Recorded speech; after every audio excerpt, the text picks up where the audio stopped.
கரூரில் நிகழ்ந்த துயர சம்பவத்திற்கு விஜயின் தாமதமான வருகைதான் காரணம். தமிழக அரசு எடுத்த நடவடிக்கை குறித்து சட்டப்பேரவையில் முதலமைச்சர் ஸ்டாலின் விளக்கம்.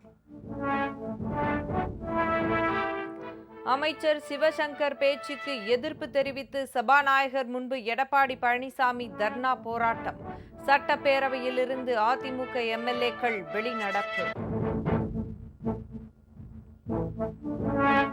பருவமழையை எதிர்கொள்ள மேற்கொள்ளப்படும் பணிகள். சென்னை ரிப்பன் மாளிகையில் உள்ள கட்டுப்பாட்டு மையத்தில் துணை முதல்வர் உதயநிதி ஆய்வு.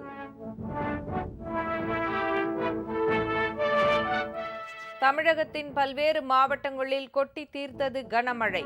டெல்டா மாவட்டங்களில் நெல் பயிர்கள் சாய்ந்து கிடப்பதால் விவசாயிகள் வேதனை. ஆபரண தங்கத்தின் விலை மேலும் 280 ரூபாய் அதிகரித்தது. ஒரு சவரன் 95,000 ரூபாயை நெருங்கியதால் வாடிக்கையாளர்கள் அதிர்ச்சி.